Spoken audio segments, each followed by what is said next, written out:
Imagine for a moment that you find yourself in a room of absolute silence. Everything around you seems calm, still, almost frozen in time. But within you, there is a noise, a constant murmur that refuses to be ignored. That sound is your unconscious mind trying to communicate something important, something essential for your well-being. Throughout our lives, we often dismiss this inner calling. The external world demands our attention. It is loud, urgent, and relentless. We get caught up in daily routines, social expectations, and the pursuit of success, all while neglecting the most fundamental aspect of our existence, our connection with ourselves. But what happens when this disconnection begins to take a toll on us? What happens when the noise inside grows louder, demanding to be heard? The renowned Swiss psychiatrist Carl Jung dedicated his life to exploring these mysteries of the human psyche, and his message is clear. What you choose to nurture within yourself defines everything you experience in the external world.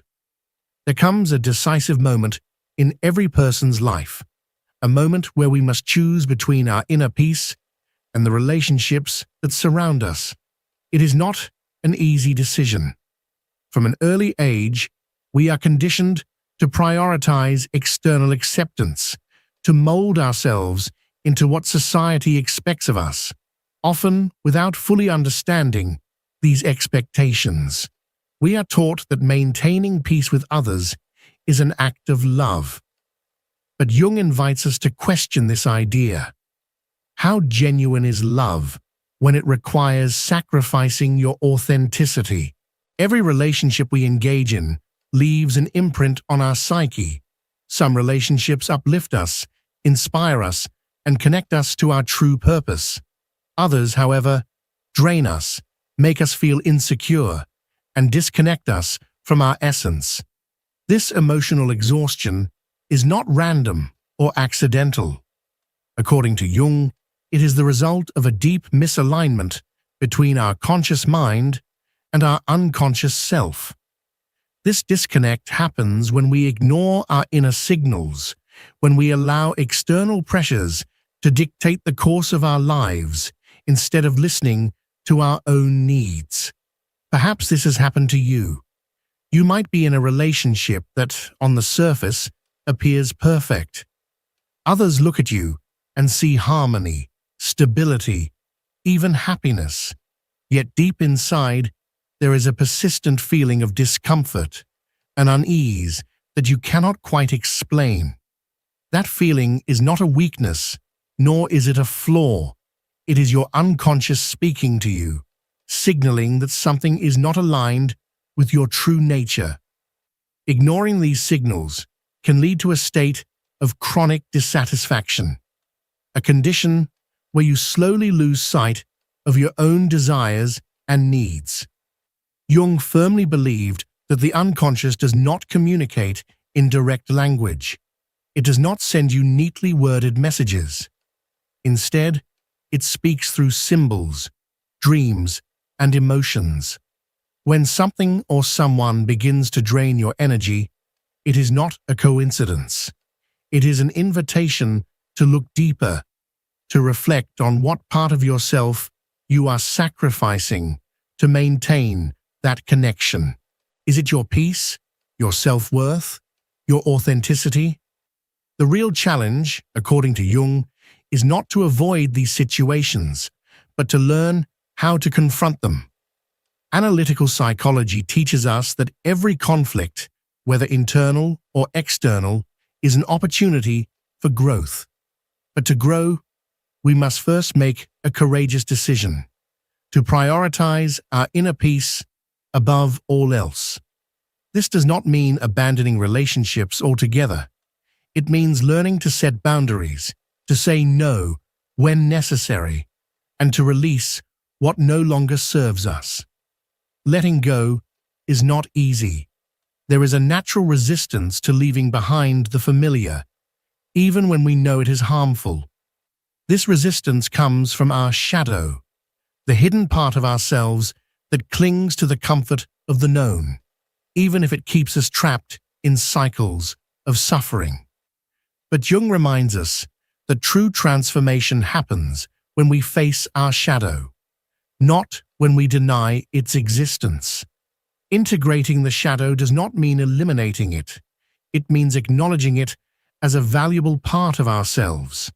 And every time you choose your peace over a relationship that depletes you, you are sending a powerful message to your unconscious. You deserve better.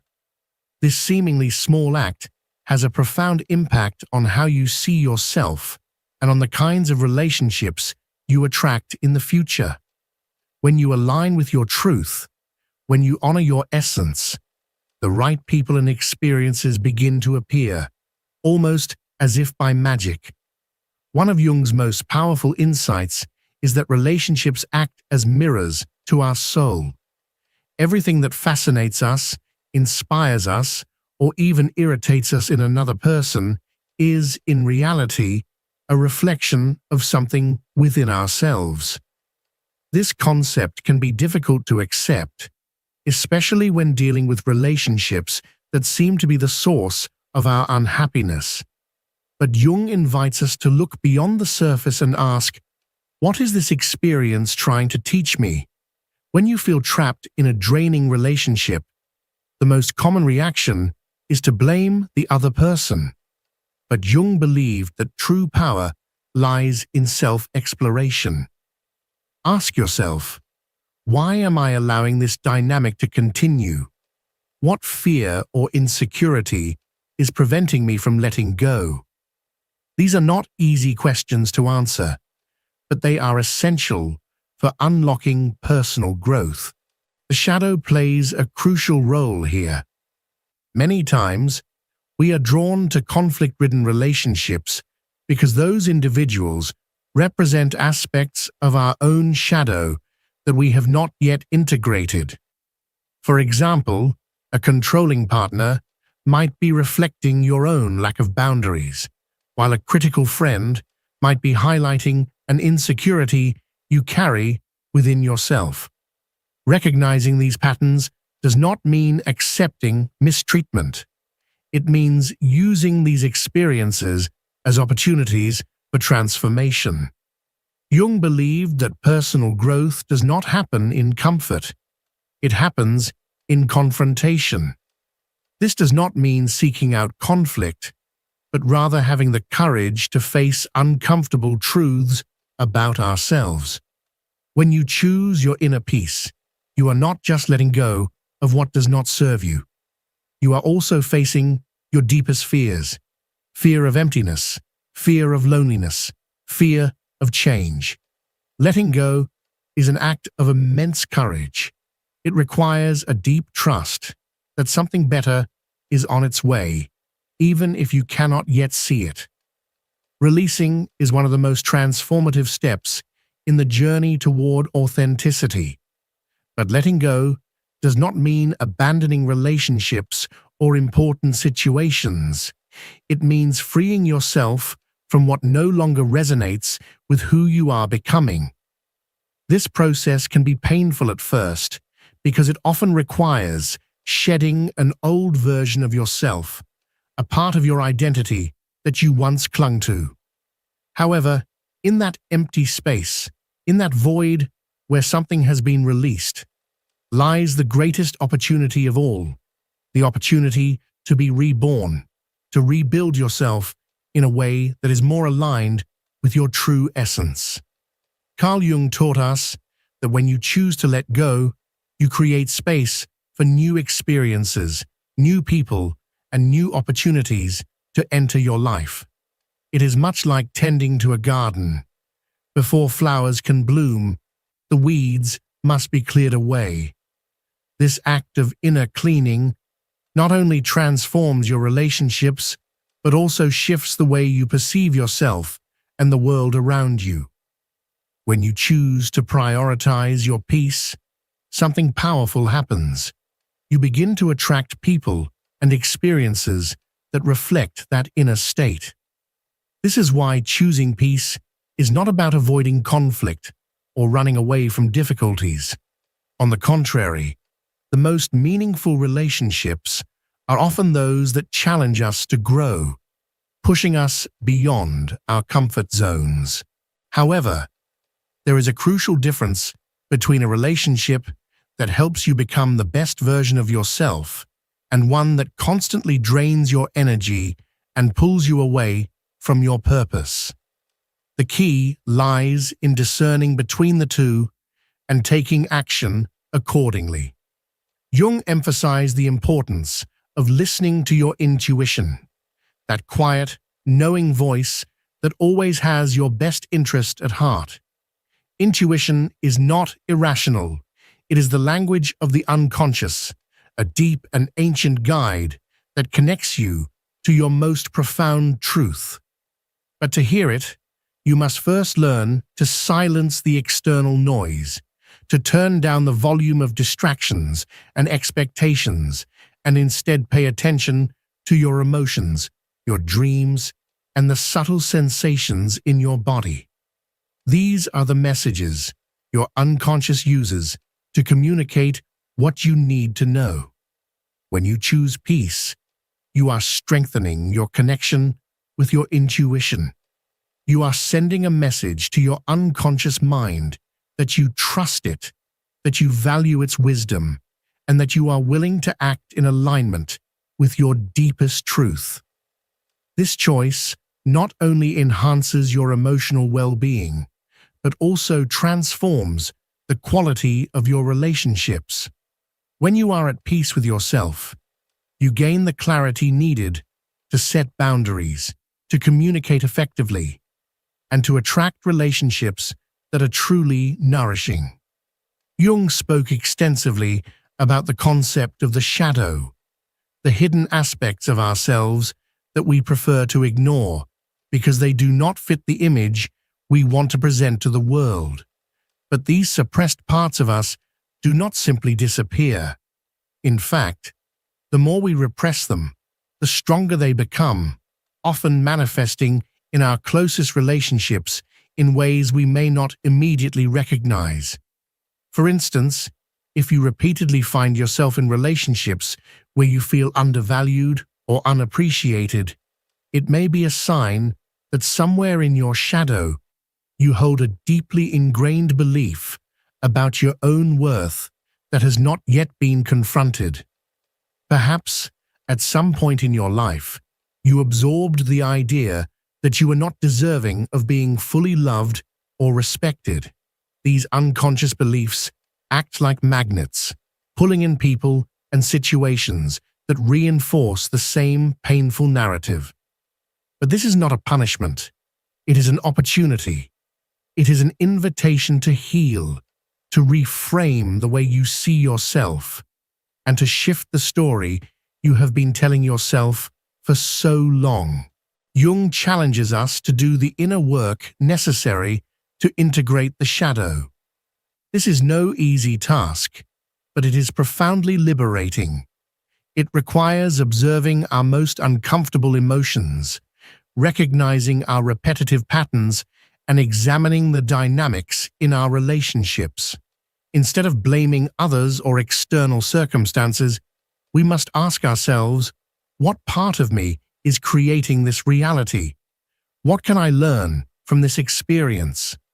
This process of self-exploration does more than just heal old wounds. It also breaks the cycle of reliving the same painful experiences over and over again. Once you begin to acknowledge and make peace with these hidden aspects of yourself, something remarkable happens. The energy you project into the world changes. The people who once seemed to challenge or drain you begin to lose their hold over you. This does not necessarily mean that they change. It means that you change. Your perception of them shifts, and in doing so, you reclaim your power. One of the greatest gifts of choosing peace is clarity. When you are aligned with your true self, you can see with greater precision which relationships support your growth and which ones do not. This does not always mean severing ties abruptly. It means learning how to establish healthy boundaries. Boundaries are not a form of rejection. They are an act of self-love. They are a way of communicating to the world and to yourself that your well-being matters, that your authenticity is non-negotiable, and that you are committed to honoring your inner truth. At first, setting boundaries can feel uncomfortable, especially if you have spent much of your life prioritizing the needs of others over your own. But every time you choose to honor your peace, you reinforce the message that you are worthy of respect, balance, and harmony. And as you continue on this path, you will find that the more aligned you become with your truth, the more naturally the right people, opportunities, and experiences will gravitate towards you. Letting go is never easy, but it is always worth it. Because on the other side of fear, on the other side of uncertainty, there is something far greater waiting for you, the life you were always meant to live. Jung reminds us that true growth often emerges from discomfort. Every time you choose to set a boundary, you are reinforcing your connection with your authentic self. You are affirming your right to live in peace and in alignment with your values. It is crucial to remember that you are not alone in this process. Everyone faces challenges in their relationships and on their journey toward authenticity. Jung spoke about the importance of individuation, a process through which you become the person you are truly meant to be. This transformation is neither linear nor swift. Rather, it is a profound journey that requires patience, self-compassion, and courage. However, every step you take toward authenticity has a ripple effect, not only improving your own life, but also positively influencing those around you. As you progress on this path, you will begin to notice shifts in the relationships you attract.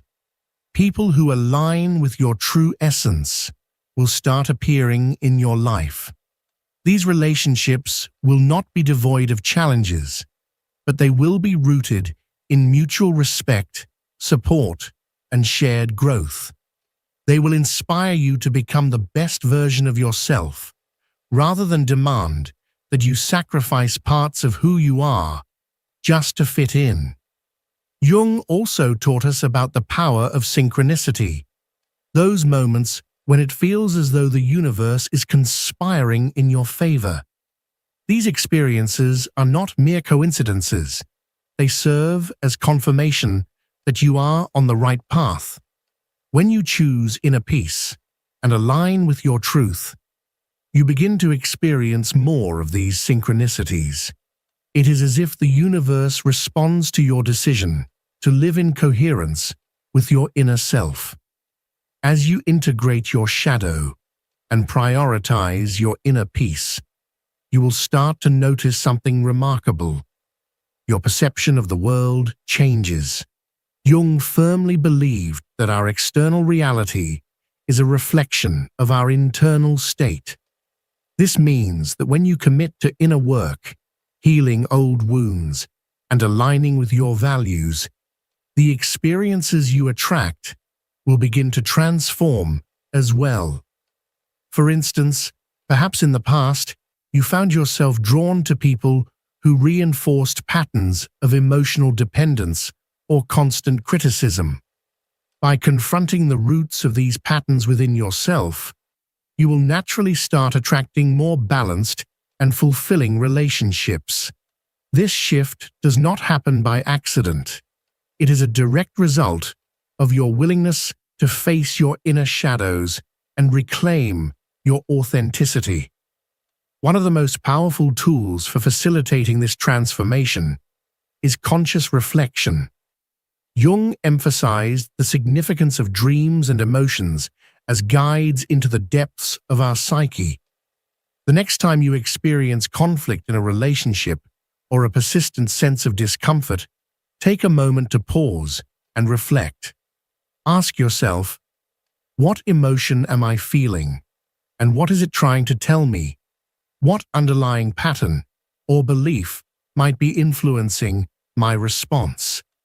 By answering these questions, you are building a bridge between your unconscious and your conscious mind. A bridge that is essential for living a more peaceful and fulfilling life. Choosing to confront these difficult questions instead of ignoring them strengthens your connection with yourself and consequently with the world around you. One crucial lesson we can learn from Jung is that inner peace is not a final destination, but an ongoing practice.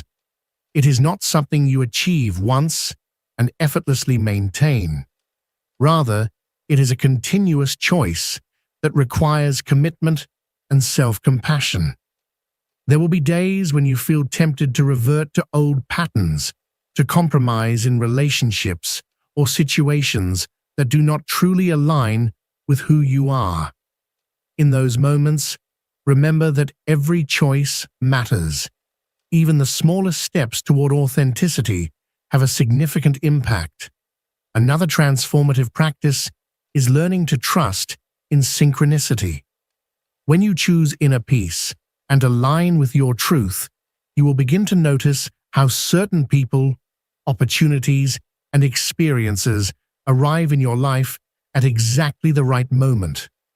Jung described synchronicity as a meaningful connection between seemingly unrelated events. These moments are not random. They are signals affirming that you are moving in the right direction.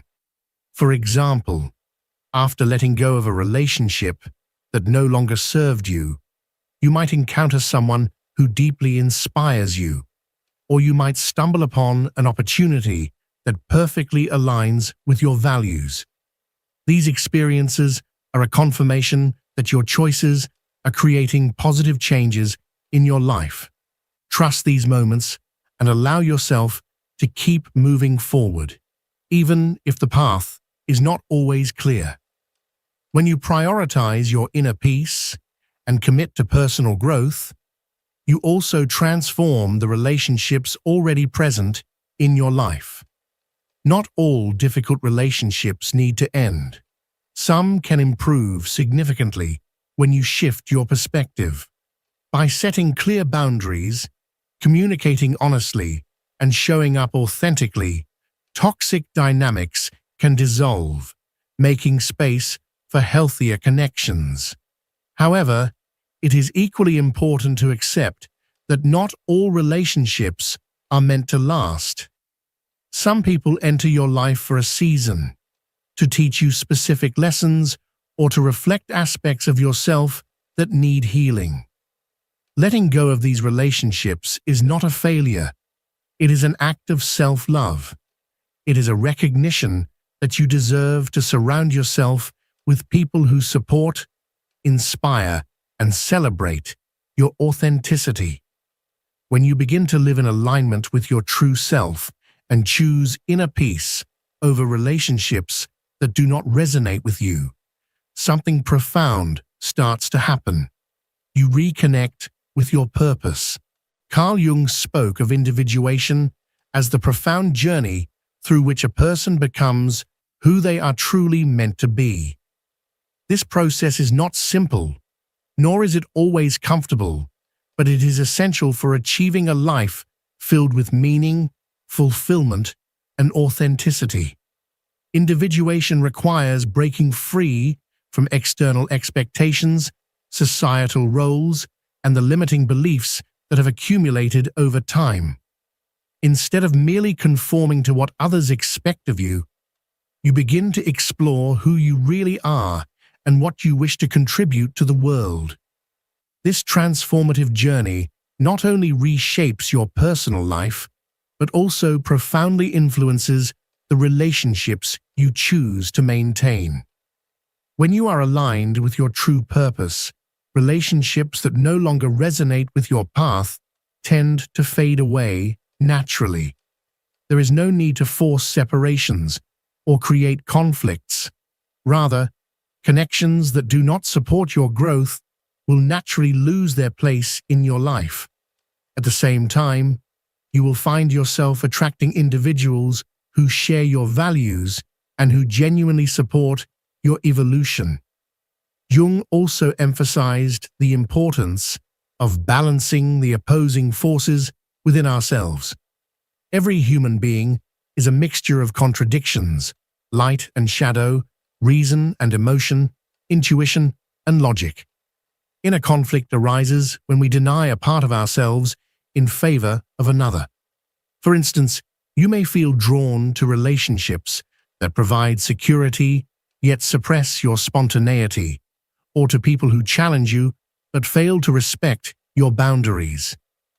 The path to inner peace is not about choosing one over the other, but about integrating these opposites into a harmonious balance that reflects your true self. When you achieve this balance, your relationships undergo a transformation. You no longer seek in others what you cannot find within yourself. Instead of depending on external sources to fill emotional voids, you begin to form relationships from a place of wholeness. A practical example of this process is learning to listen to your emotions without allowing them to control you. Jung believed that emotions are gateways to the unconscious, but he also warned of the dangers of becoming trapped in them. If a particular relationship consistently generates anxiety or frustration, rather than blaming the other person or suppressing your feelings, ask yourself, what is this emotion trying to reveal to me? What aspect of my shadow is being activated in this situation? Answering these questions allows you to make more conscious decisions that are aligned with your truth. This may mean setting boundaries, engaging in difficult conversations, or even letting go of certain relationships. But each time you choose to act from this place of clarity, you strengthen your connection with yourself and cultivate a sense of inner peace that is not dependent on external factors. Synchronicity, as Jung described it, becomes more evident when you align yourself with your true purpose. When you choose peace, you are not just making room for the right people and opportunities to enter your life. You are also sending a clear message to the universe that you are ready for something better. This act of faith in yourself sets off a chain of events that seem designed to help you grow and prosper. For example, after releasing a toxic relationship, you may suddenly encounter a mentor, a friend, or a partner who inspires and supports you in ways you never imagined. These encounters are not mere coincidences. They are the direct result of your decision to prioritize your emotional and spiritual well-being. Jung described this phenomenon as an alignment between the unconscious mind and the external world, a sign that you are living in harmony with your truth. However, it is important to remember that this journey is not linear. There will be days when you feel tempted to fall back into old patterns or to engage in relationships that no longer serve you. This is a natural part of the process and does not mean that you are failing. Every decision, no matter how small, that prioritizes your peace contributes to a cumulative effect. Over time, these choices build a solid foundation of authenticity and well-being. Jung also emphasized the crucial role of intuition in decision-making. We often ignore that inner voice because it does not align with logic or external expectations. However, intuition is the language of the unconscious, and learning to listen to it is a fundamental step in living in alignment with your true essence. When you prioritize your peace, you develop a heightened sensitivity to your intuition. You begin to recognize patterns in people and situations, distinguishing between what nourishes your spirit and what drains it. This level of self-awareness enables you to build more meaningful relationships and make choices that are aligned with your purpose. A key concept in Jung's work is projection, the idea that everything you perceive in others, both what you admire and what irritates you, is a reflection of something within yourself. When you experience conflict in a relationship, it is an opportunity to reflect on what these dynamics are revealing about your own psyche. By recognizing and working with these projections, you not only heal your relationships, but also the parts of yourself that need attention and care. Choosing your peace is not about isolating yourself from the world or avoiding relationships. Rather, it is about cultivating connections that reflect your authenticity. When you do this, the right people naturally appear in your life, and opportunities that align with your purpose begin to flow effortlessly. This is the transformative power of living in your truth. Jung's message about the impact of choosing peace over any relationship is not just an invitation for personal change, it is a powerful tool for transforming the world around you. Every time you prioritize your emotional and spiritual well-being, you contribute to a more authentic, meaningful, and possibility-filled environment. Now is your moment to take action. Reflect on the relationships and situations in your life that may be pulling you away from your inner peace. Ask yourself, what can I release to make space for what truly resonates with me? Do not underestimate the power of a conscious decision. Even a small step can set off profound changes. If this message has resonated with you, I invite you to be part of this movement toward authenticity and self-discovery. Share this video with someone who needs to hear these words, someone searching for inspiration to choose their peace and live in their truth. Together, we can create a community where Jung's teachings serve as a guide to transforming lives. Leave a comment below and let me know what part of this message touched your heart, or what action you are willing to take to prioritize your peace. Every interaction, whether it's a comment, a like, or a subscription, helps this content reach more people who are also seeking answers.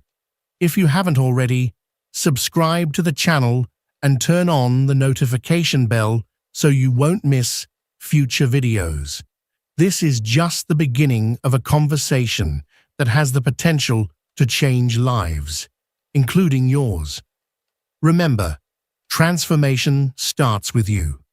By choosing peace, you are not only reshaping your inner world, but also influencing the world around you.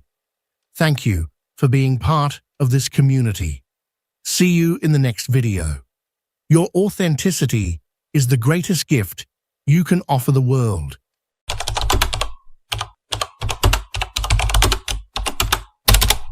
People are going to betray you.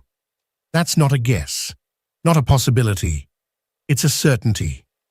And the sooner you accept that, the sooner you'll stop living like a victim. Do you want to know why? Because human beings are, by nature, profoundly self-centered. And no, I'm not talking about the childish kind of selfishness, the kind that refuses to share a piece of cake. I'm talking about a primal, ancestral selfishness, a wild instinct programmed over thousands of years to prioritize personal survival above any sense of loyalty. You think betrayal is the exception, that it only happens when something breaks. You're mistaken. Betrayal is the norm. Loyalty is the exception. And Carl Jung understood this deeply. He didn't shout it, but he revealed it through shadow work, through the exploration of the unconscious. Don't trust the mask of civilization we all wear, because behind it there are teeth, and they are sharp. Have you been betrayed? Welcome. Are you waiting for a logical, emotional, or spiritual explanation? You won't find one. Because betrayal doesn't come from reason. It comes from fear, from desire, from an inner need that outweighs any promise someone made to you. Do you want the truth? Here it is. They didn't betray you because you did something wrong. They betrayed you because it was convenient. And that's all. Most people don't betray out of malice. They do it out of benefit. Because at some point, you stopped being useful. Because someone else offered more. Because their fear of loss was greater than their loyalty to you. It's not personal, it's worse. It's structural. It's embedded in how the human mind functions. And yet you keep acting surprised. You placed your trust as if the world was built on principles, on morality, on ethics. But the world runs on interests. Loyalty is a luxury. Few can afford it.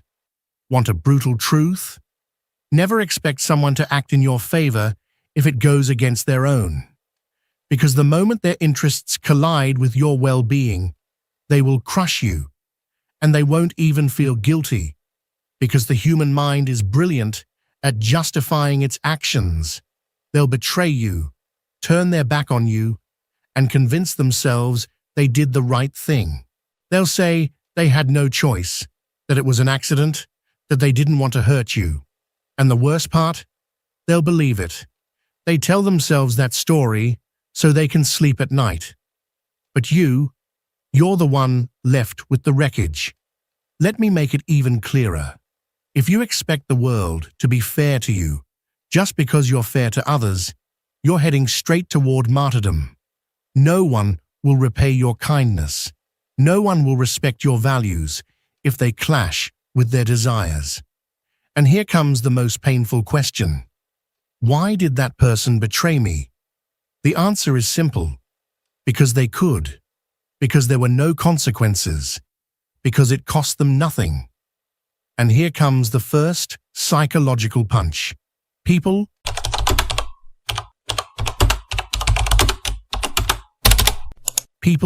are going to betray you. That's not a guess, not a possibility. It's a certainty. And the sooner you accept that, the sooner you'll stop living like a victim. Do you want to know why? Because human beings are, by nature, profoundly self-centered. And no, I'm not talking about the childish kind of selfishness, the kind that refuses to share a piece of cake. I'm talking about a primal, ancestral selfishness, a wild instinct programmed over thousands of years to prioritize personal survival above any sense of loyalty. You think betrayal is the exception, that it only happens when something breaks. You're mistaken. Betrayal is the norm. Loyalty is the exception. And Carl Jung understood this deeply. He didn't shout it, but he revealed it through shadow work, through the exploration of the unconscious. Don't trust the mask of civilization we all wear, because behind it, there are teeth, and they are sharp. Have you been betrayed? Welcome. Are you waiting for a logical, emotional, or spiritual explanation? You won't find one. Because betrayal doesn't come from reason. It comes from fear, from desire, from an inner need that outweighs any promise someone made to you. Do you want the truth? Here it is. They didn't betray you because you did something wrong. They betrayed you because it was convenient. And that's all. Most people don't betray out of malice. They do it out of benefit. Because at some point, you stopped being useful. Because someone else offered more. Because their fear of loss was greater than their loyalty to you. It's not personal, it's worse. It's structural. It's embedded in how the human mind functions. And yet you keep acting surprised. You placed your trust as if the world was built on principles, on morality, on ethics. But the world runs on interests. Loyalty is a luxury. Few can afford it. Want a brutal truth? Never expect someone to act in your favor if it goes against their own. Because the moment their interests collide with your well-being, they will crush you, and they won't even feel guilty, because the human mind is brilliant at justifying its actions. They'll betray you, turn their back on you, and convince themselves they did the right thing. They'll say they had no choice, that it was an accident, that they didn't want to hurt you. And the worst part? They'll believe it. They tell themselves that story so they can sleep at night. But you're the one left with the wreckage. Let me make it even clearer. If you expect the world to be fair to you just because you're fair to others, you're heading straight toward martyrdom. No one will repay your kindness. No one will respect your values if they clash with their desires. And here comes the most painful question. Why did that person betray me? The answer is simple. Because they could. Because there were no consequences. Because it cost them nothing. And here comes the first psychological punch. People are only as loyal as you make them be. You think fidelity comes from love, from affection, from shared history. Number fidelity is born from fear. Fear of losing something. A relationship, a privilege, a position, a sense of status. When someone betrays you without a second thought, what they're really saying is, you weren't that important, or at least, not as important as what they got in return. And that hurts more than the betrayal itself, because it reveals something you didn't want to see. You overestimated your place in their life. Jung taught that betrayal often reveals the contents of the shadow, the denied truths, the parts of ourselves and others we don't want to acknowledge. He said that what we don't make conscious will rule our lives, and we will call it fate. People don't fail you because they were ever truly with you. They were with the image of you, the benefit of you, the version of you that was easy. But once that version changes, they vanish. They'll look you in the eye, tell you that you can trust them, swear they'll be there for you. But what they won't say out loud is the silent condition, as long as it doesn't cost me anything. Have you noticed how, in the hardest moments of your life, most people disappear? It's because true loyalty has a price. It requires sacrifice, and most aren't willing to pay that price. They'd rather invent excuses, say you've changed, that you're different now, that you're negative, demanding, toxic, whatever it takes to justify their absence. And here comes another punch of truth. Betrayal doesn't hurt because of what we lose. It hurts because of what it reveals. It reveals who we were in that relationship. Naive, idealistic, blind, devoted. And it reveals who they truly were. Opportunistic, self-serving, unstable, cowardly. The most terrifying part of betrayal isn't the act itself, but the unveiling, the realization that everything you believed was a lie. And that's where paranoia begins. You start to look at everyone with suspicion. You no longer know who is who. Because if that person, the one you trusted blindly, was capable of stabbing you in the back, then what is everyone else capable of? Distrust floods in, and with it, loneliness. But here's the part no one talks about. At this point, loneliness becomes a privilege, because after a betrayal that is real, deep, and brutal, you can no longer afford to be surrounded by wolves in disguise. Betrayal is a purge, a painful cleansing, a necessary severing. And yes, it costs you dearly, because you still love that person. You still remember what you shared. You still wish they'd come back. But what you're longing for isn't them. It's the illusion. And that illusion is destroying you. You must let it go. Carl Jung spoke of the shadow, the hidden aspects of ourselves we refuse to see. Betrayal brings the shadow to light. Not just theirs, yours. What doesn't kill you can make you stronger, but only if you understand it. Because if you don't, what doesn't kill you will leave you broken, bitter, distrustful. Not stronger, just more closed off. Do you want to grow from betrayal? Then stop idealizing. Stop justifying. Stop romanticizing pain. Accept that human beings are infinitely capable of failure, that no one is immune. And yes, even you, at some point, have been the betrayer in someone else's story. Betrayal exists in all of us, but so does the power to choose, to decide who you will allow to hurt you again. If someone betrays you once, that's on them. If they do it twice, that's on you. Because here's the rule no one wants to accept. Your responsibility isn't to avoid betrayal. It's to ensure it doesn't happen again. And that's only possible in one way, by refusing to idealize. See people as they are, not as you wish them to be. Ask uncomfortable questions. Watch how they behave when no one's watching. Listen to how they speak about others, because that's how they'll speak about you when you're not around. And most importantly, learn to disappear when someone betrays you. Don't explain. Don't beg. Don't seek revenge. Don't try to understand with logic something born from cowardice. Just disappear.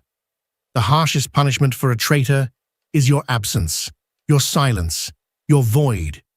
Because traitors don't expect real consequences. They expect drama.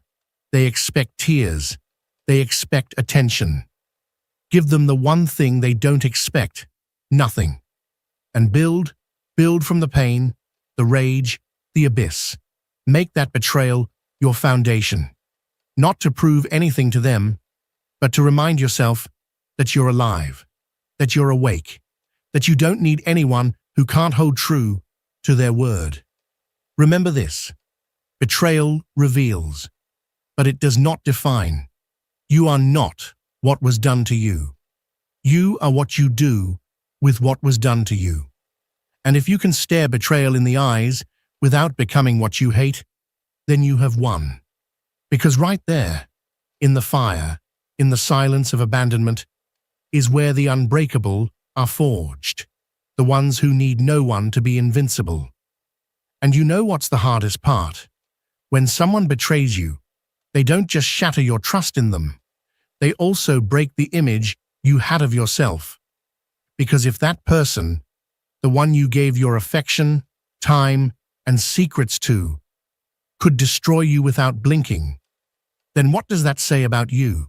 About your judgment, your discernment, your worth? Betrayal has two blades. One points outward, to them. The other stabs inward, to you.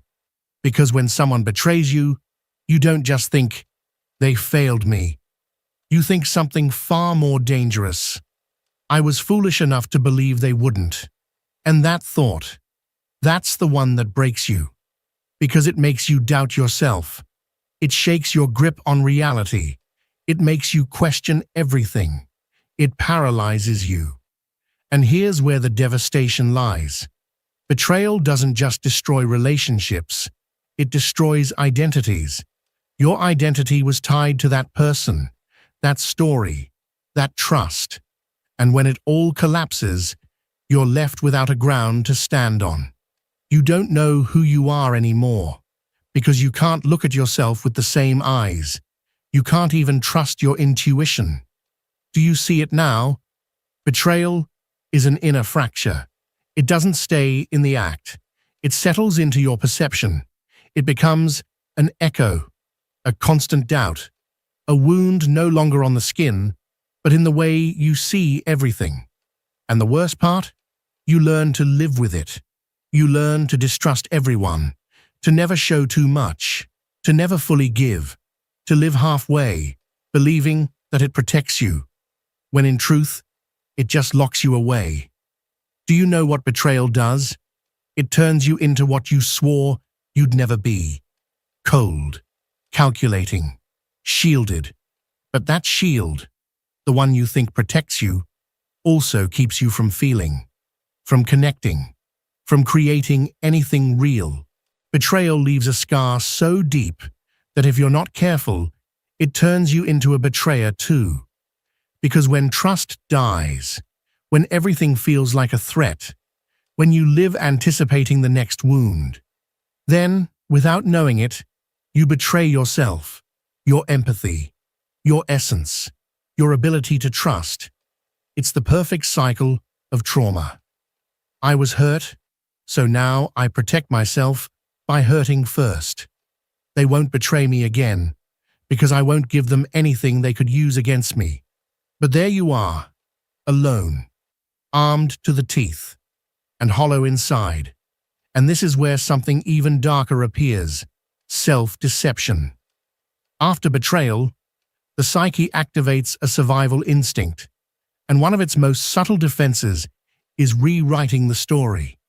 You keep telling yourself it wasn't that important, that you saw it coming, that it didn't hurt, that it was for the best. But none of that is true. You do it to avoid breaking even more. And I understand you. Jung did too. We've all done it. But it's a slow poison. Because the more you suppress pain, the more you lose touch with yourself. You start creating false versions of who you are. Strong on the surface, shattered inside. Versions that smile while they bleed.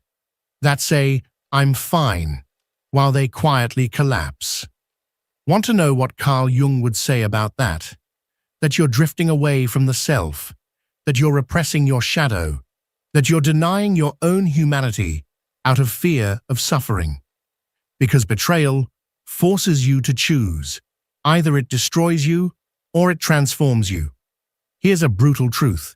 You cannot avoid betrayal, but you can choose what to do with the wound.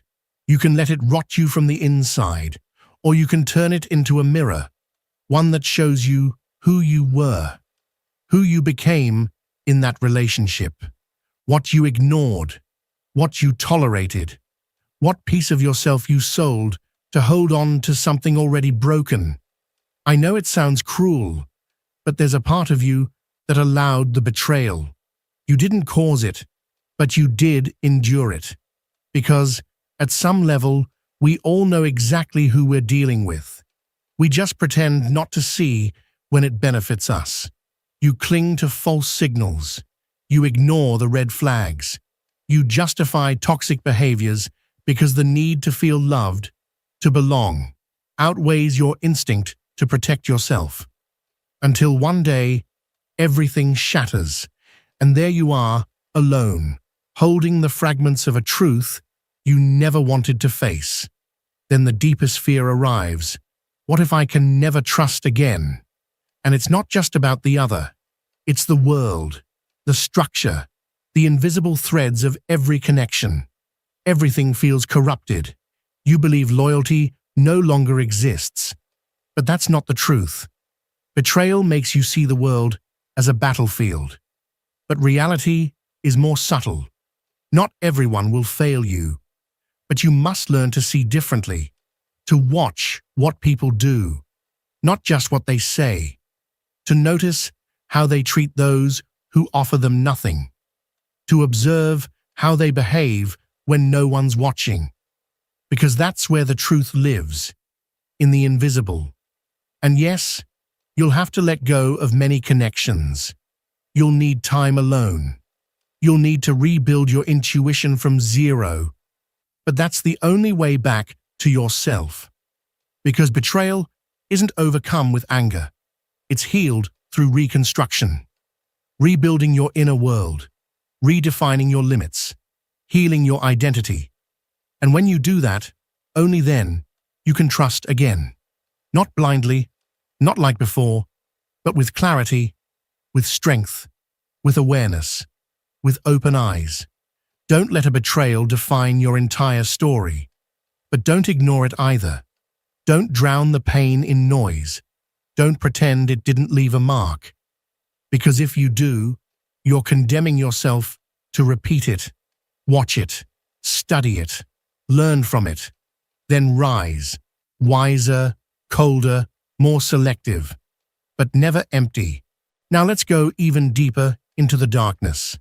We already talked about the wounded ego, about rebuilding, but now we shift focus to something even more disturbing, the silent betrayal. The one you can't see at first, but it eats you alive.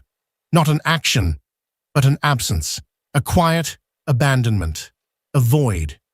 Listen closely. Not all betrayals come with a knife.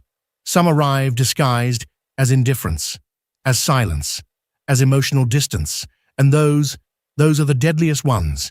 You brace yourself for the obvious betrayal, the one that comes with conflict, shouting, a break. But you're not prepared for the passive betrayal, the one where the person you needed the most simply wasn't there. They didn't stab you in the back, but they stood by while others did. They didn't speak ill of you, but they stayed silent when everyone else did. They didn't hurt you actively, but they stopped caring for you when you needed it the most. And here comes the question that breaks your soul. Who hurt you more? The one who betrayed you, or the one who didn't defend you? That silence, that absence, that neutrality disguised as, I don't want to get involved. That's the kind of betrayal that wounds the deepest, because you're left speechless. You can't point it out. You can't accuse. There's no evidence, just a visceral feeling that someone who should have been there simply wasn't. And the saddest part? Sometimes that same person still tells you they love you, that they respect you, that they care. But they do it from a distance, with hollow words, lukewarm gestures, as if saying, I'm here, was enough, even when they're not. And you know what truly hurts about this silent betrayal? It forces you to realize you were more alone than you thought, that the safety net you believed in was just an illusion. And this brings us to a brutal truth: betrayal as disillusionment. Because when someone betrays you, it's not just the act that hurts, it's the collapse of an entire narrative, a story you built in your head. You had convinced yourself this person was different, that they would never do that to you, that you were special. But that story was false. You realize it wasn't a relationship between two real people. It was a relationship between you and the idea you had of them. And that's when the next crack appears. You start doubting your ability to see reality clearly. You don't know anymore if someone is truly loyal, or if you just need them to be. You begin projecting betrayal even where it doesn't exist, because now your mind runs a new program. Better to be cautious than to bleed again. But living that way isn't living. It's surviving. It's building walls so high even you can't climb out. Now comes the point no one dares to face. Sometimes the true traitor is you, toward yourself, because deep down you knew. There were signs, inconsistencies, uncomfortable silences, but you chose not to see them. You stayed quiet, tolerated, adapted, because your fear of losing that relationship was stronger than your love for yourself. And that is the hardest betrayal to admit, the one you inflicted on yourself. And do you know why you did it? Because you were addicted to hope, to fantasy, to the belief that if you gave your best, the other would finally see your worth. But that's a lie. Not everyone knows how to receive. Not everyone sees value. There are people who, no matter how much love you give them, will always feel empty, because their loyalty doesn't depend on your giving. It depends on their void. And here's the next truth. Some people betray not because you failed, but because their soul is broken. And that is not your burden to carry. You must understand. Some people can't hold on to anything healthy. When they come across something real, they sabotage it, not out of malice, but out of trauma, programming, emotional poverty. And you stood there thinking you could save them, heal them, teach them. But you cannot save someone who doesn't want to be saved. You cannot hold a relationship with someone who is used to destroying everything the moment it starts to work. And the worst part? When they betray you, they don't even see it as betrayal. They'll say you suffocated them, that they didn't feel like themselves, that they needed space, that they weren't ready. And you'll be left there, soul shattered, while they move on as if nothing happened. Because yes, some people can betray you and sleep like a baby. Why? Because they don't feel what you feel. Because they don't speak the same emotional language. Because for them, loyalty is just a word, not a commitment. And that's where you need to make a cut, a break, a reset. Because if you don't, you'll keep attracting the same kind of people. People who only love you when you're silent, when you don't demand, when you don't shine too brightly. That too is a form of betrayal. Betraying yourself just to be accepted. Do you know how many times you've dimmed your light so you wouldn't disturb others? How often have you hidden your strength, your talent, your ambition, just to avoid making others feel insecure? How many times have you allowed yourself to be invalidated, diminished, ignored, just so you wouldn't seem like too much? That's betrayal too, but one that moves from you toward yourself. Carl Jung once reminded us of the masks we wear. The world doesn't just ask us to conform, it demands we forget ourselves. And I'll tell you this, we suffer so deeply from betrayal that we've learned to rename it experience, lesson, life. But no, some things should never happen. And when they do, you must call them by their real name, betrayal. Don't dress them up. Don't edit them. Don't excuse them. Name them. Because only when you name them can you begin to heal. And more importantly, only then can you choose. Choose to never again place your soul in the hands of someone who cannot even hold their own. Choose not to shrink yourself to fit. Choose to be alone rather than poorly accompanied or mistreated. Here's one of the hardest truths. Most people don't want someone strong. They want someone manageable. So, if you decide to be free, authentic, unstoppable, prepare yourself. They will try to betray you, not because you're weak, but because your strength threatens them. It reminds them of everything they're too afraid to be. And that's the moment you'll realize you're no longer the victim. You've become the threat. Betrayal doesn't just reveal who others are. It reveals you. It shows your ability to rise, to become harder without becoming cruel, to trust again, but without blindness, to love, but never at the cost of your dignity. Because in the end, that's what saves you. Not that people stop betraying you, but that you learn not to let betrayal take away who you are. And that is power. And now that we've reached this point, I'm going to tell you something maybe no one has dared to tell you your whole life. Betrayal is the baptism of the strong. Yes, it hurts. It breaks you. It empties you. But it also awakens you. It initiates you. It rips the blindfold from your eyes, once and for all. Because before betrayal, you were only a version of yourself, edited, believing in fairy tales, eternal promises, unbreakable bonds. But after, you're bare, alone, raw, but real. And that, strange as it sounds, is the beginning of everything. The person who rises after betrayal is not the one.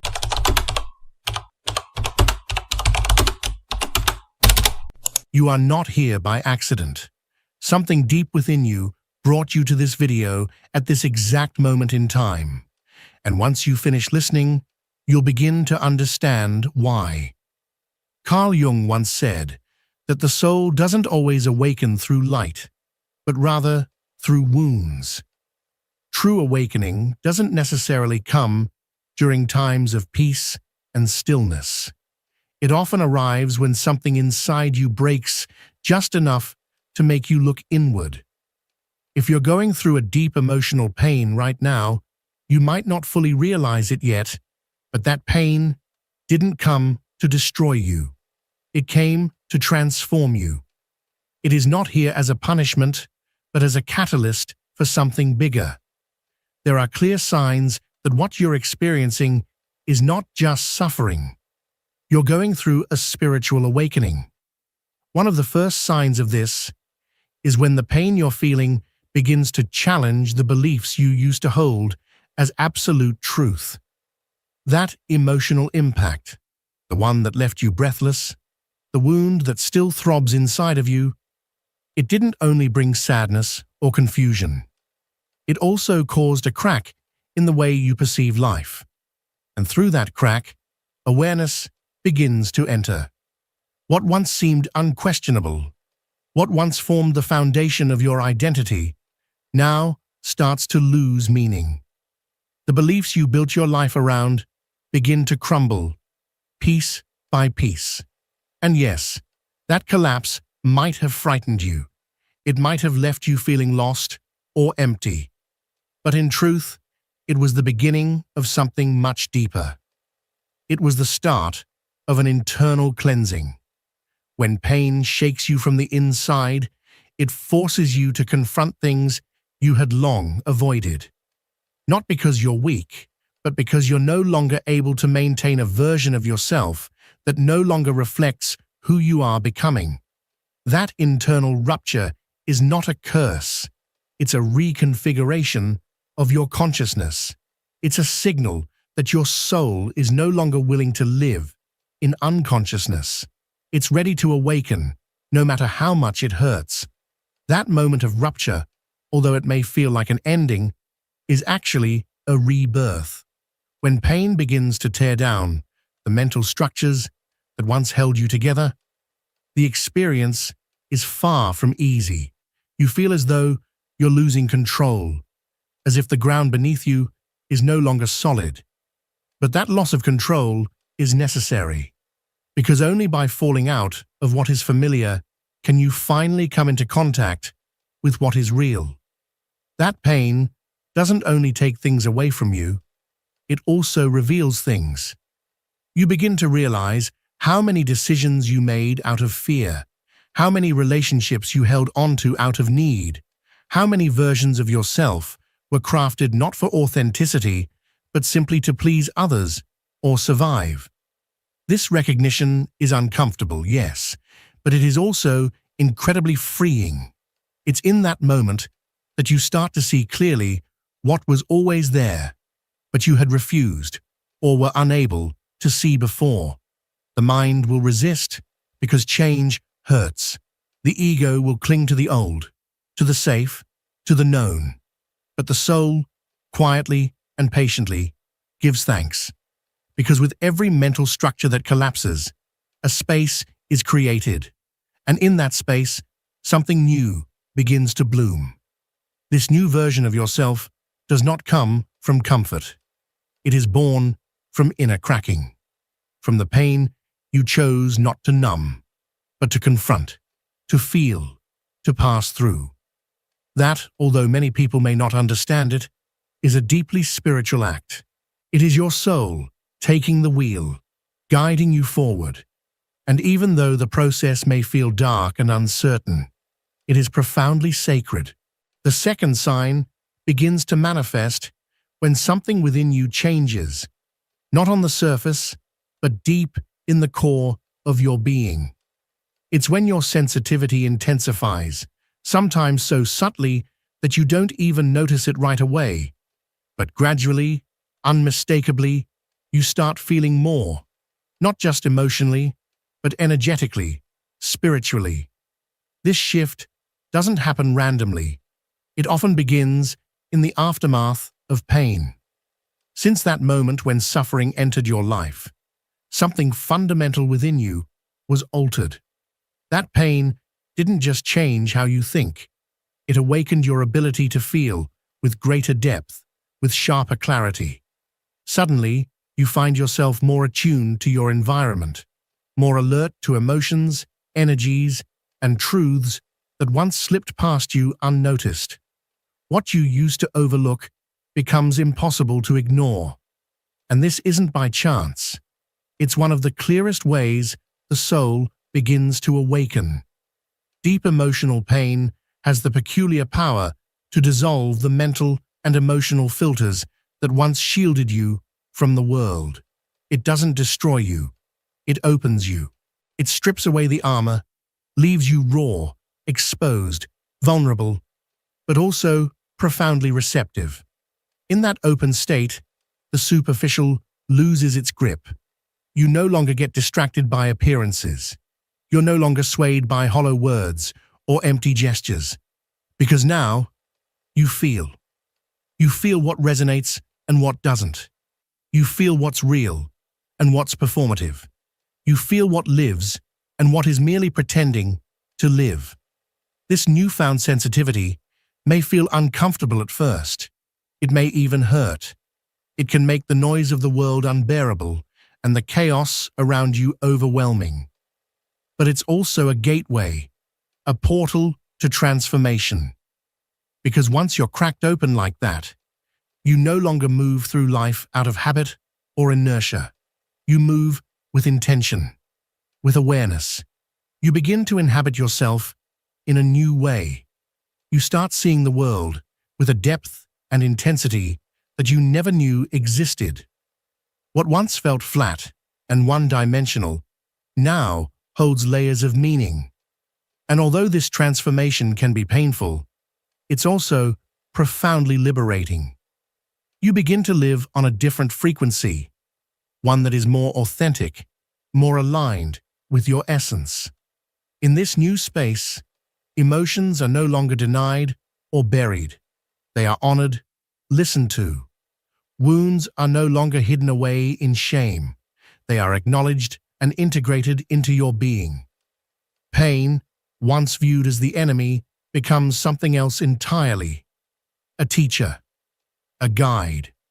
The sensitivity that pain triggered within you wasn't a glitch in the system. It was a silent awakening, a subtle, energetic opening that nudged you to start perceiving the world beyond the surface, beyond what the eyes can see. Where you once reacted impulsively from the ego, you now respond from a place of depth, a place within you that you perhaps never knew existed. You begin to notice that conversations leave a stronger imprint on you. The energy of certain places either lifts you or drains you. Silence begins to speak louder than words. And while this can sometimes be overwhelming, it's actually a clear sign of inner evolution. You're no longer capable of living anesthetized. You can't numb yourself like before. Your soul simply won't allow it. And then something even more profound begins to happen. You realize that the pain no longer just hurts. It changes you. It softens you. It makes you more compassionate, more present, more awake. You begin to see things you once ignored. People you used to surround yourself with suddenly feel out of sync, disconnected. Decisions you once made without questioning now seem foreign, as though they were never truly yours. Paths that felt like obligations are now heavy, lifeless. They lack purpose. And what once seemed solid and secure slowly begins to crumble. Not because you're losing your way, but because you're finally walking awake. That's the real shift. You're not lost. You've just stopped walking in your sleep. And because of that, anything that no longer vibrates in alignment with your truth becomes unbearable to carry. The weight of inauthenticity grows heavier. The need for external validation fades. The urge to pretend, to conform, withers away. Not everyone will understand this version of you, but you no longer seek to be understood. You can't go back to who you were. The pain that cracked you open also opened a door that cannot be closed again. This wasn't a breakdown. It was an expansion, an irreversible expansion. And with that expansion, your pace changes. You can no longer rush through life as you once did. You can't fill your days with noise to avoid the silence, because now silence holds truth. Your body begins to demand more stillness. Your energy cries out for more presence, more listening, more pause. You become selective, not out of arrogance, but out of energetic necessity. You begin to protect your inner space like never before, because now you know how deeply you're affected by what you allow in. You stop tolerating connections that dim your light. You walk away from environments that pull you away from your center, not because you think you're better than others, but because you've learned what it costs you to lose touch with your essence. And after everything you've endured, you are no longer willing to give that up. This new level of sensitivity also unlocks something else, a kind of inner vision. You start to see patterns where there used to be only chaos. You start to sense lessons hidden within the pain. You begin to understand that the very thing that broke you also pointed you toward a more authentic version of yourself. You're no longer the same. The shift might not be visible to others, but you feel it. Deep within you, you know. Because now, you experience life differently. And in that deeper experience, you access a wisdom that was never taught, only remembered. Pain has made you more human, yes, but also more soul, more attuned to the invisible, more grounded in the essential, more loyal to your own truth. You've become someone who feels more, sees more, and lives more, not in spite of the pain, but because of it. The third sign appears quietly, yet profoundly. It happens when you begin to release the version of yourself that once defined you, without having a clear vision of where you're headed. One of the most transformative effects of emotional pain, especially when it serves as a catalyst for awakening, is that it breaks down everything that you no longer are. And it does so without asking for your permission. It doesn't come with a warning, nor does it wait for your readiness. It simply begins. Suddenly, almost without realizing it, you wake up one day and notice that the things that once gave you identity no longer resonate. You feel a deep, unexplainable detachment from the roles you played, the routines you followed, the beliefs you held so tightly, and even the dreams you once chased with passion. These things, people, places, habits, begin to fall away like autumn leaves, making room for something new, something sacred, something unknown. It's not something the mind chooses. It's something the body feels. A quiet but undeniable inner certainty begins to rise. It's as though your entire being finally acknowledges the truth that was waiting patiently beneath the surface, that you can no longer carry what once defined you. Not because it was bad, but because it no longer belongs. You've outgrown it. You've changed. You've evolved. This letting go doesn't mean loss. It means purification. It's not an end. It's an opening. It's space being cleared, not for something random, but for something more aligned with your soul. And yes, even if that something has yet to take shape, even if you find yourself suspended in a mysterious in-between, what you're experiencing is not emptiness. It's the sacred ground of transformation. It's the exact moment when your soul begins to reclaim the space that was once ruled by your ego. Letting go of what once defined you is one of the most silent and courageous acts of awakening. Because there are no guarantees, No clear paths, no external voices reassuring you that you're on the right track. All you have is a burning inner guidance, a whisper of truth that comes not from logic, but from the depth of your soul. And in that inner fire, you begin to see just how many things you are holding on to, not out of love or authenticity, but out of habit, fear, and the desire to be accepted by people or systems that no longer reflect your essence. You start releasing relationships where you can't fully be yourself. You walk away from roles that you fulfilled only out of obligation. You question the image you've built of yourself, one shaped more by trauma and survival than by truth and authenticity. And though it may initially feel like you're losing your identity, a deeper part of you knows that you're finally being set free. You no longer care about being understood by everyone. You care about being honest with yourself. Approval stops being your motivator. Peace becomes your compass. And that shift, that new way of seeing and choosing, is not random. It's the soul maturing.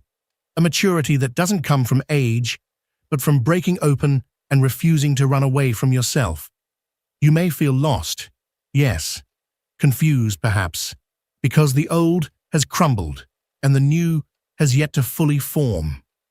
But this disorientation is not a sign that you're broken. It's a sign that you're being reborn. You are learning how to move through life with a different kind of energy, one that flows not from the mind, but from the heart, a different center, a different frequency. And even when the world pressures you to define yourself, to explain yourself, to fit into a box again, you choose to remain in the unknown with dignity, because now you understand that the void is not emptiness. The void is the quiet space where what is real begins to emerge. And in that quiet, without even searching, you start to rediscover yourself. Not the version of you shaped by the world, but the version that always existed underneath. The essence you forgot. The you that needs no title, no applause, no validation to feel worthy. You begin to recognize yourself in the calm you once feared, in the stillness you now welcome, in the honesty you no longer suppress. You don't need to impress anymore. You only need to be true. And this shedding of your former identity, it's not escape, it's growth. It's your soul peeling away layers that have already served their purpose. And yes, there may be moments of nostalgia, moments where you remember the person you used to be, the dreams you once had. But right alongside that nostalgia is a new kind of peace, a quiet joy. Because what's coming into your life now isn't external, it's you. It's your essence returning home. It's your energy realigning with your truth. It's your authenticity stepping back into the light. And here's the most important part. You don't need to understand it all. You don't need a detailed plan or perfect clarity. All you need is to trust that inner pull, the one that leads you into the unknown, yet somehow feels more familiar, more honest, more you than anything that's come before. The pain didn't just change you, it purified you. It stripped away the illusions. It burned through the noise, so you could finally remember what you've always been, so you could come home to yourself. And now, all that's left is to walk forward, not with certainty, but with faith, not with fear, but with presence, not as who you were, but as who you truly are. The fourth sign is when you begin to feel a deeper connection with the invisible. It's not something that happens overnight, but rather something that awakens gradually, often after a period of profound emotional pain. You go through something that breaks you, shatters your world, and leaves you with questions you never asked before. And then, something inside you starts to shift, not just emotionally, but energetically, spiritually. It's as if your soul, having passed through suffering, has become more refined, more attuned. You begin to sense things you never noticed before. It's like a veil has been lifted. You become aware of subtle patterns in life, what many call synchronicities. You start seeing how certain people appear exactly when you need them, how messages or signs seem to show up at just the right time. They could be a sentence in a book, a song on the radio, or even a random conversation you overhear. These moments feel too perfectly timed to be random. And while the old version of you might have brushed them off as coincidences, the new you knows better. The pain took away many things from you. It stripped you down, maybe even made you feel lost. But it also did something unexpected. It opened a sacred doorway. Through that doorway, you began to perceive a new kind of language, intuitive, symbolic, silent, yet undeniably real. The kind of language that doesn't shout, it whispers, but its truth is so strong that you can't ignore it. You also start to notice that your emotions are no longer confined to just you. You begin to feel the energy of others. You walk into a room and can sense tension before anyone says a word. You look into someone's eyes and you can feel the weight they're carrying, even if they smile and pretend everything's fine. You know when someone is hiding pain, not because they told you, but because you can feel it in your bones. And the strange part? You didn't study this. You didn't read it in a book. It simply awakened after you broke down. Because that crack in your soul, where the pain entered, also became the space where the light came in. A different kind of light. A new level of consciousness. A heightened sensitivity. A way of experiencing the world that you never had access to before. Now, you don't seek answers the way you used to. You're no longer chasing certainty. What you seek is something far more profound. A sense of inner guidance, of quiet companionship, of a presence that transcends what your hands can touch and your eyes can see. You probably don't tell many people about this, not because it's a secret, but because you know that words will never do it justice. This experience is deeply intimate. It happens in the quiet moments when your mind finally silences and your soul begins to listen. And what it hears doesn't always have a shape or form, but it always carries truth. A kind of truth that doesn't need proof because it resonates so deeply that you simply know it's real. You begin to trust your intuition in a way you never have before. Not because you can explain why you feel certain things or why you just know something is right or wrong, but because ignoring that inner knowing is no longer an option. Every time you follow that intuitive pull, life responds. Life confirms it. Again and again, it reminds you that you are not alone, that something greater is walking alongside you, guiding your steps in ways you can't fully understand. This connection doesn't make you special. It makes you aware. It makes you present. And with that presence, your entire way of living begins to transform. You no longer search outside yourself for what you've already discovered within. You stop desperately looking for signs because you've become the kind of person who's naturally receptive to them. And in that openness, the answers come, not with force, but with grace. You begin to recognize that there's an invisible thread tying everything together, that every event, even the painful ones, had a place in the grand design, that every heartbreak, every loss, every fall was pushing you closer to the person you were always meant to become, more connected, more awake, more willing to live from your soul, rather than your fear. And that is one of the clearest signs of spiritual awakening.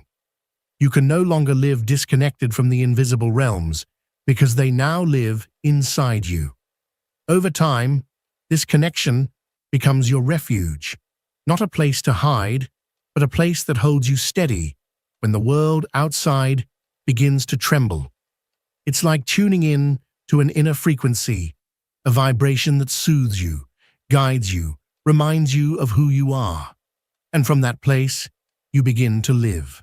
Quietly, intuitively, authentically. You become more present in the small moments, more attuned to subtle signs, more open to receiving what cannot be predicted or controlled, but can absolutely be felt.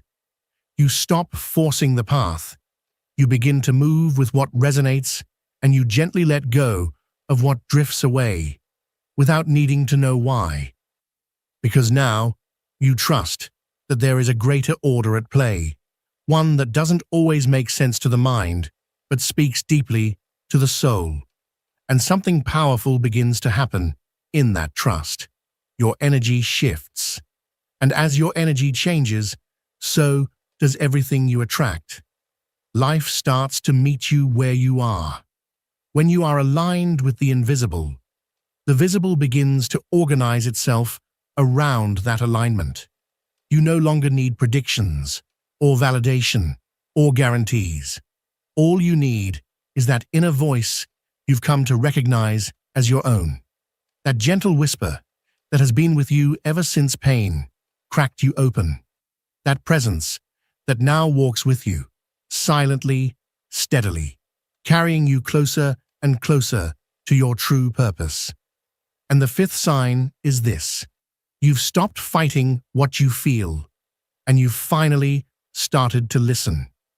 When emotional pain becomes the beginning of your awakening, one of the most profound shifts is that you let go of resistance. You stop pretending that everything is fine. You no longer need to suppress the ache within you or keep up the illusion of being strong, composed, and untouched by pain. Instead, you allow yourself to feel, truly feel, without fear. You no longer run from your emotions, numb them, or try to bury them under layers of distraction or false strength. You begin to let them move through you, to pass through your body like a wave, unfiltered and unjudged. And while this might seem fragile from the outside, it is, in truth, one of the most courageous acts of the soul. Because it is only when you stop fighting your emotions that real transformation begins, not from a place of control, but from a space of deep understanding and presence. This kind of surrender is not resignation. It is spiritual maturity. It is the quiet recognition that pain is not your enemy, but your teacher. It's the messenger that arrives when your soul is ready to hear something essential. And once you begin to listen to this messenger, it no longer needs to scream.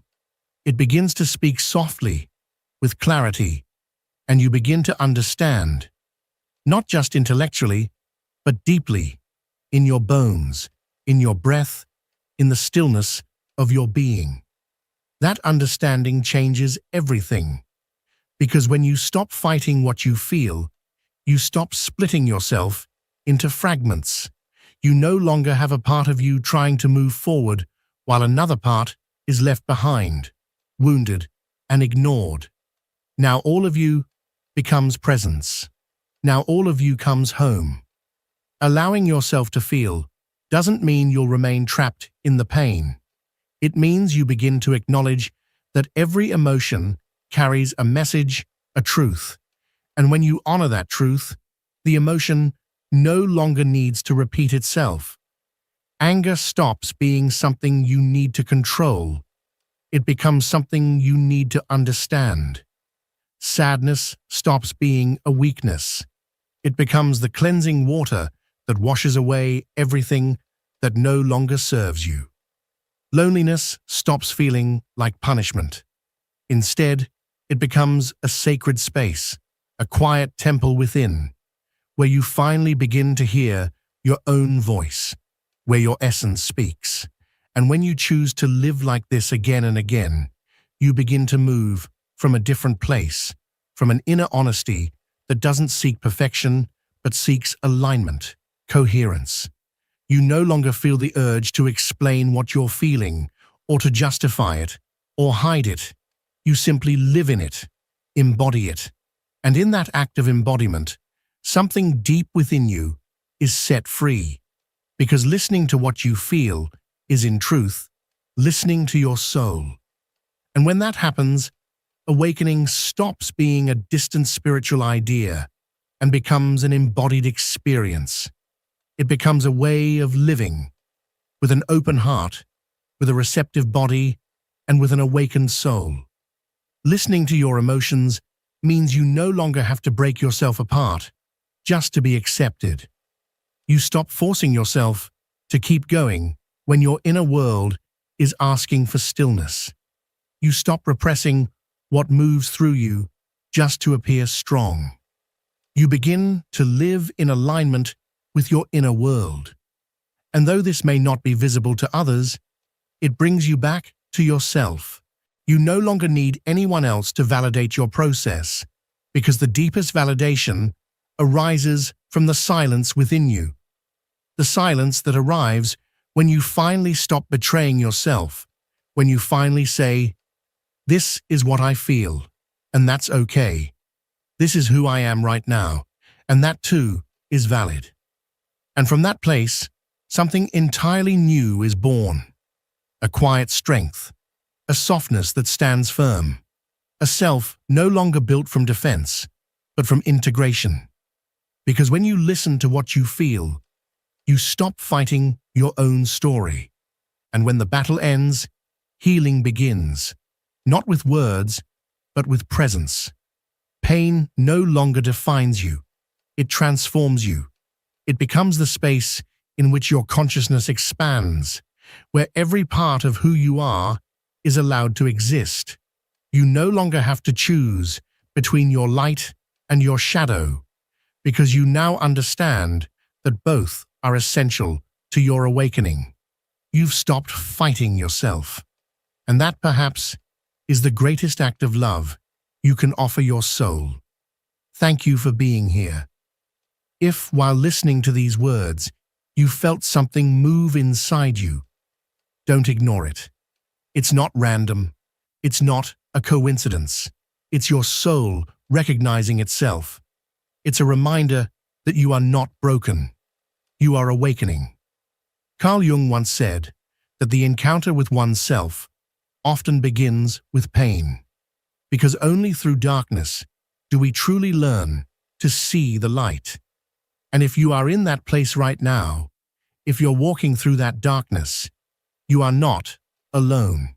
You are standing at the threshold of a transformation that goes far beyond what can be seen or explained. You don't need to have all the answers. You only need to follow the thread of truth that is beginning to weave itself through your being. Follow it with patience. Follow it with awareness. And know, deep in your heart, that pain, when listened to, becomes wisdom. If this message has resonated with your journey, if it has put words to something you've been quietly feeling inside, I invite you to continue walking this path with me. Keep exploring. Keep returning to yourself with the calm, the strength, and the depth that only an awakened soul knows. Thank you for being. Thank you for existing.